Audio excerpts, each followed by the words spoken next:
leads to conflict. Those who take advice are wise. Wealth from get-rich-quick schemes quickly disappears. Wealth from hard work.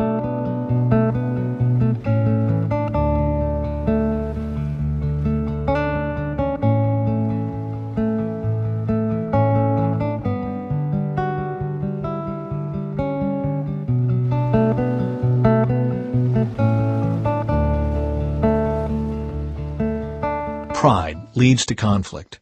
Those who take advice are wise. Wealth from get-rich-quick schemes quickly disappears. Wealth from hard work grows over time.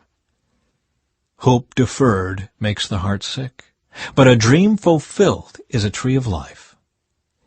People who despise advice are asking for trouble. Those who respect a command will succeed. The instruction of the wise is like a life-giving fountain. Those who accept it avoid the snares of death. A person with good sense is respected. A treacherous person is headed for destruction. Wise people think before they act. Fools don't, and even brag about their foolishness. An unreliable messenger stumbles into trouble, but a reliable messenger brings healing. If you ignore criticism, you will end in poverty and disgrace. If you accept correction, you will be honored. It is pleasant to see dreams come true, but fools refuse to turn from evil to attain them. After saying these things, Jesus crossed the Kidron Valley with his disciples and entered a grove of olive trees. Judas the betrayer knew this place because Jesus had often gone there with his disciples. The leading priests and Pharisees had given Judas a contingent of Roman soldiers and temple guards to accompany him. Now, with blazing torches, lanterns, and weapons, they arrived at the olive grove. Jesus fully realized all that was going to happen to him, so he stepped forward to meet them. "Who are you looking for?" he asked. "Jesus the Nazarene," they replied. "I am he," Jesus said. Judas, who betrayed him, was standing with them. As Jesus said, "I am he," they all drew back and fell to the ground. Once more he asked them, "Who are you looking for?" And again they replied, "Jesus the Nazarene." "I told you that I am he," Jesus said. "And since I am the one you want, let these others go." He did this to fulfill his own statement, "I did not lose a single one of those you have given me." Then Simon Peter drew a sword and slashed off the right ear of Malchus, the high priest's slave. But Jesus said to Peter, "Put your sword back into its sheath. Shall I not drink from the cup of suffering the Father has given me?" Jesus at the high priest's house. So the soldiers, their commanding officer, and the temple guards arrested Jesus and tied him up. First, they took him to Annas, the father-in-law of Caiaphas, the high priest at that time. Caiaphas was the one who had told the other Jewish leaders, "It's better that one man should die for the people." Peter's first denial. Simon Peter followed Jesus, as did another of the disciples. That other disciple was acquainted with the high priest, so he was allowed to enter the high priest's courtyard with Jesus. Peter had to stay outside the gate. Then the disciple who knew the high priest spoke to the woman watching at the gate, and she let Peter in. The woman asked Peter, "You're not one of that man's disciples, are you?" "No," he said, "I am not." Because it was cold, the household servants and the guards had made a charcoal fire. They stood around it warming themselves, and Peter stood with them, warming himself. The high priest questions Jesus. Inside, the high priest began asking Jesus about his followers and what he had been teaching them. Jesus replied, "Everyone knows what I teach. I have preached regularly in the synagogues and the temple where the people gather. I have not spoken in secret. Why are you asking me this question? Ask those who heard me. They know what I said." Then one of the temple guards standing nearby slapped Jesus across the face. "Is that the way to answer the high priest?" he demanded. Jesus replied, "If I said anything wrong, you must prove it. But if I'm speaking the truth, why are you beating me?" Then Annas bound Jesus and sent him to Caiaphas, the Chapter 21. David runs from Saul. David went to the town of Nob to see Ahimelech the priest. Ahimelech trembled when he saw him. "Why are you alone?" he asked. "Why is no one with you?" "The king has sent me on a private matter," David said. "He told me not to tell anyone why I am here. I have told my men where to meet me later. Now, what is there to eat? Give me 5 loaves of bread or anything else you have."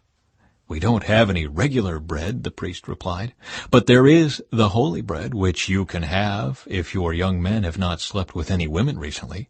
"Don't worry," David replied. "I never allow my men to be with women when they are on a campaign, and since they stay clean even on ordinary trips, how much more on this one?" Since there was no other food available, the priest gave him the holy bread, the bread of the presence that was placed before the Lord in the tabernacle. It had just been replaced that day with fresh bread. Now Doeg the Edomite, Saul's chief herdsman, was there that day, having been detained before the Lord. David asked Ahimelech, "Do you have a spear or sword? The king's business was so urgent that I didn't even have time to grab a weapon." "I only have the sword of Goliath, the Philistine, whom you killed in the valley of Elah," the priest replied. "It is wrapped in a cloth behind the ephod. Take that if you want it, for there is nothing else here." "There is nothing like it," David replied. "Give it to me."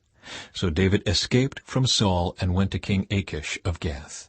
But the officers of Achish were unhappy about his being there. "Isn't this David, the king of the land?" they asked. "Isn't he the one the people honor with dances, singing, 'Saul has killed his thousands and David his 10,000s'?" David heard these comments and was very afraid of what King Achish of Gath might do to him. So he pretended to be insane, scratching on doors and drooling down his beard. Finally, King Achish said to his men, "Must you bring me a madman? We already have enough of them around here. Why should I let someone like this be my guest?"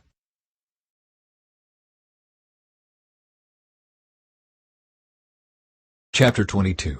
David at the cave of Adullam. So David left Gath and escaped to the cave of Adullam. Soon his brothers and all his other relatives joined him there. Then others began coming, men who were in trouble or in debt or who were just discontented, until David was the captain of about 400 men. Later, David went to Mizpah in Moab, where he asked the king, "Please allow my father and mother to live here with you until I know what God is going to do for me." So David's parents stayed in Moab with the king during the entire time David was living in his stronghold. One day the prophet Gad told David, "Leave the stronghold and return to the land of Judah." So David went to the forest of Hereth. The news of his arrival in Judah soon reached Saul. At the time the king was sitting beneath the tamarisk tree on the hill at Gibeah, holding his spear and surrounded by his officers. "Listen here, you men of Benjamin," Saul shouted to his officers when he heard the news. "Has that son of Jesse promised every one of you fields and vineyards? Has he promised to make you all generals and captains in his army? Is that why you have conspired against me? For not one of you told me when my own son made a solemn pact with the son of Jesse. You're not even sorry for me. Think of it, my own son encouraging him to kill me, as he is trying to do this very day." Then Doeg the Edomite, who was standing there with Saul's men, spoke up. "When I was at Nob," he said, "I saw the son of Jesse talking to the priest Ahimelech, son of Ahitub. Ahimelech consulted the Lord for him. Then he gave him food and the sword of Goliath the Philistine." The slaughter of the priests. King Saul immediately sent for Ahimelech and all his family who served as priests at Nob. When they arrived, Saul shouted at him, "Listen to me, you son of Ahitub!" "What is it, my king?" Ahimelech asked. "Why have you and the son of Jesse conspired against me?" Saul demanded. "Why did you give him food and a sword? Why have you consulted God for him? Why have you encouraged him to kill me, as he is trying to do this very day?" "But, sir," Ahimelech replied, "is anyone among all your servants as faithful as David, your son-in-law? Why, he is the captain of your bodyguard and a highly honored member of your household. This was certainly not the first time I had consulted God for him. May the king not accuse me and my family in this matter, for I knew nothing at all of any plot against you." "You will surely die, Ahimelech, along with your entire family," the king shouted, and he ordered his bodyguards, "Kill these priests of the Lord, for they are allies and conspirators with David. They knew he was running away from me, but they didn't tell me." But Saul's men refused to kill the Lord's priests. Then the king said to Doeg, "You do it." So Doeg the Edomite turned on them and killed them that day. 85 priests in all, still wearing their priestly garments. Then he went to Nob, the town of the priests, and killed the priests' families, men and women, children and babies, and all the cattle, donkeys, sheep, and goats. Only Abiathar, one of the sons of Ahimelech, escaped and fled to David. When he told David that Saul had killed the priests of the Lord, David exclaimed, "I knew it. When I saw Doeg the Edomite there that day, I knew he was sure to tell Saul. Now I have caused the death of all your father's family. Stay here with me and don't be afraid. I will protect you with my own life, for the same person wants to kill us both."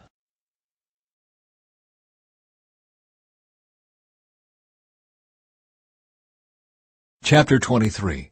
David protects the town of Keilah. One day news came to David that the Philistines were at Keilah, stealing grain from the threshing floors. David asked the Lord, "Should I go and attack them?" "Yes, go and save Keilah," the Lord told him. But David's men said, "We're afraid even here in Judah. We certainly don't want to go to Keilah to fight the whole Philistine army." So David asked the Lord again, and again the Lord replied, "Go down to Keilah, for I will help you conquer the Philistines." So David and his men went to Keilah. They slaughtered the Philistines and took all their livestock and rescued the people of Keilah. Now when Abiathar, son of Ahimelech, fled to David at Keilah, he brought the ephod with him. Saul soon learned that David was at Keilah. "Good," he exclaimed. "We've got him now. God has handed him over to me, for he has trapped himself in a walled town." So Saul mobilized his entire army to march to Keilah and besiege David and his men. But David learned of Saul's plan and told Abiathar the priest to bring the ephod and ask the Lord what he should do. Then David prayed, "O Lord God of Israel, I have heard that Saul is planning to come and destroy Keilah because I am here. Will the leaders of Keilah betray me to him? And will Saul actually come, as I have heard? O Lord God of Israel, please tell me." And the Lord said, "He will come." Again David asked, "Will the leaders of Keilah betray me and my men to Saul?" And the Lord replied, "Yes, they will betray you." David hides in the wilderness. So David and his men, about 600 of them now, left Keilah and began roaming the countryside. Word soon reached Saul that David had escaped, so he didn't go to Keilah after all. David now stayed in the strongholds of the wilderness and in the hill country of Ziph. Saul hunted him day after day, but God didn't let Saul find him. One day near Horish, David received the news that Saul was on the way to Ziph to search for him and kill him. Jonathan went to find David and encouraged him to stay strong in his faith in God. "Don't be afraid," Jonathan reassured him. "My father will never find you. You are going to be the king of Israel, and I will be next to you, as my father Saul is well aware." So the two of them renewed their solemn pact before the Lord. Then Jonathan returned home, while David stayed at Horish. But now the men of Ziph went to Saul in Gibeah and betrayed David to him. "We know where David is hiding," they said. "He is in the strongholds of Horish, on the hill of Hachilah, which is in the southern part of Jeshimon. Come down whenever you're ready, O king, and we will catch him and hand him over to you." "The Lord bless you," Saul said. "At last someone is concerned about me. Go and check again to be sure of where he is staying and who has seen him there, for I know that he is very crafty. Discover his hiding places and come back when you are sure. Then I'll go with you. And if he is in the area at all, I'll track him down, even if I have to search every hiding place in Judah." So the men of Ziph returned home ahead of Saul. Meanwhile, David and his men had moved into the wilderness of Maon in the Arabah valley south of Jeshimon. When David heard that Saul and his men were searching for him, he went even farther into the wilderness to the great rock, and he remained there in the wilderness of Maon. But Saul kept after him in the wilderness. Saul and David were now on opposite sides of a mountain.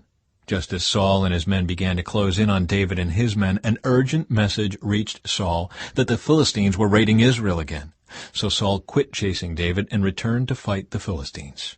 Ever since that time, the place where David was camped has been called the Rock of Escape. David then went to live in the strongholds of En-Gedi.